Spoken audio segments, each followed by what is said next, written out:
Assalamualaikum warahmatullahi wabarakatuh. Perkenalkan, saya Zainul Afian Faik dengan NPM 20241220122. Pada kesempatan ini, saya akan mempresentasikan materi mengenai filsafat idealisme. Presentasi ini disusun untuk memenuhi tugas mata kuliah filsafat dengan dosen pengampu Bapak Ibnu Ali. Topik filsafat idealisme dipilih karena aliran ini memiliki pengaruh besar dalam perkembangan pemikiran filsafat, baik klasik maupun modern.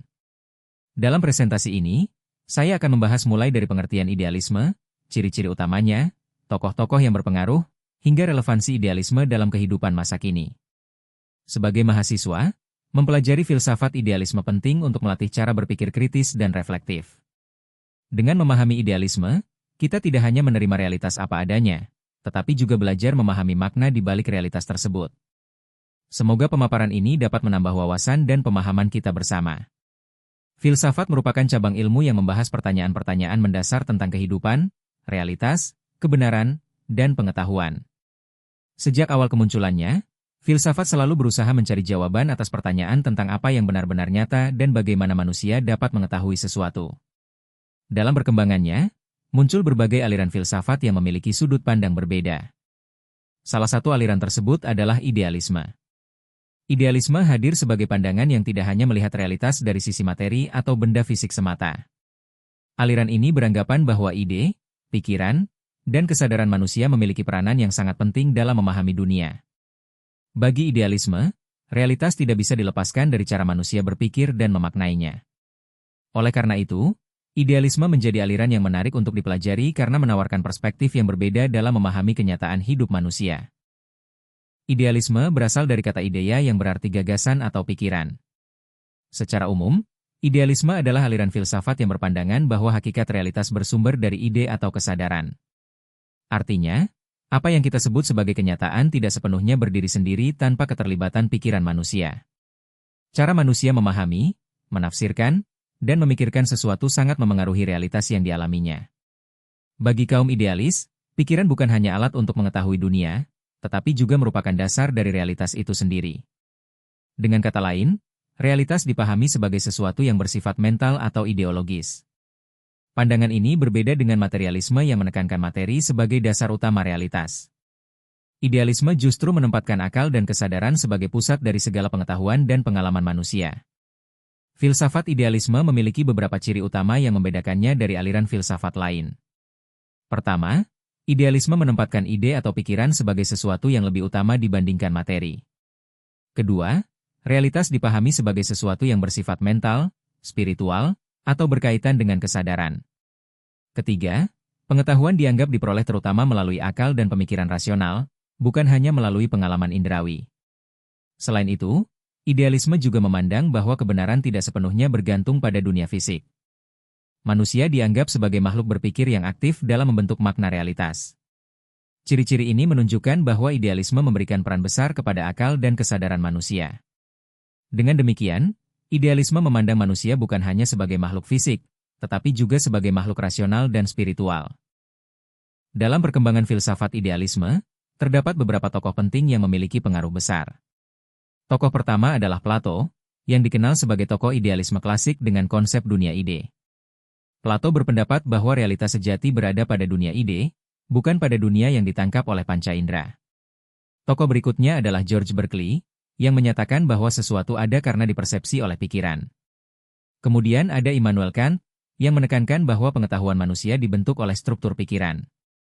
Tokoh selanjutnya adalah Hegel, yang mengembangkan idealisme melalui konsep dialektika. Meskipun hidup di zaman yang berbeda, pemikiran para tokoh ini saling berkaitan. Mereka sama-sama menekankan pentingnya peran ide dan kesadaran dalam memahami realitas. Plato membagi realitas ke dalam dua dunia, yaitu dunia ide dan dunia indrawi. Dunia ide bersifat sempurna, abadi, dan tidak berubah. Sedangkan dunia indrawi adalah dunia yang kita lihat sehari-hari dan bersifat tidak tetap. Menurut Plato, apa yang kita lihat dan rasakan hanyalah bayangan dari dunia ide yang sejati. Pandangan ini dikenal melalui perumpamaan gua yang menggambarkan manusia yang terjebak pada bayangan. Plato berpendapat bahwa pengetahuan sejati tidak diperoleh melalui panca indera. Sebaliknya, pengetahuan sejati diperoleh melalui akal dan pemikiran rasional. Oleh karena itu, Pendidikan menurut Plato sangat penting untuk membantu manusia mencapai pemahaman terhadap dunia ide. Pemikiran Plato ini menjadi dasar utama dalam filsafat idealisme. Idealisme tidak berhenti pada pemikiran Plato saja, tetapi terus berkembang hingga memasuki era filsafat modern.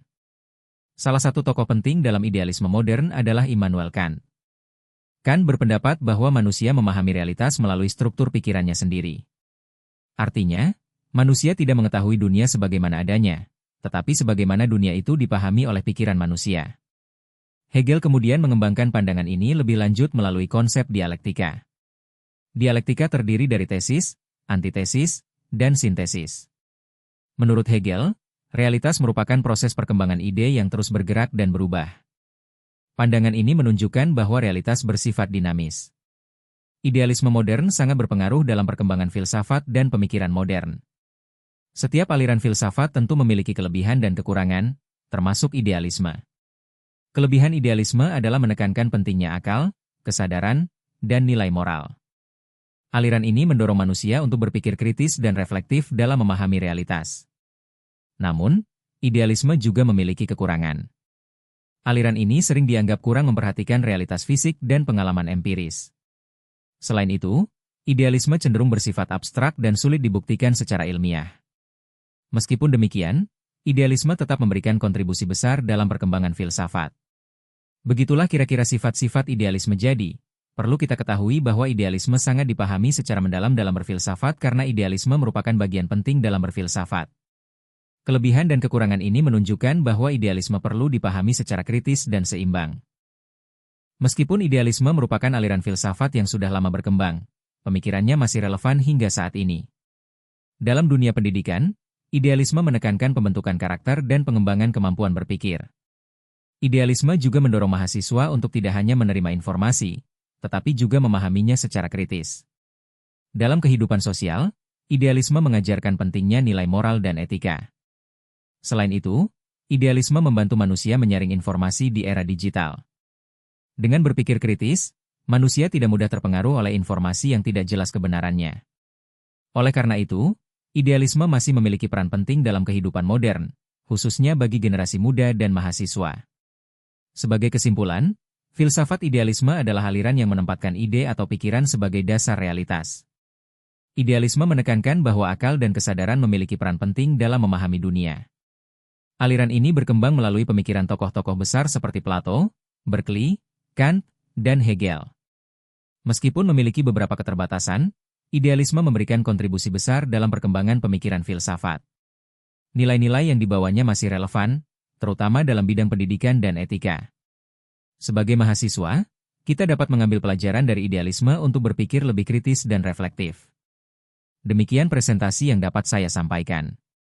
Terima kasih atas perhatian teman-teman sekalian. Wassalamualaikum warahmatullahi wabarakatuh.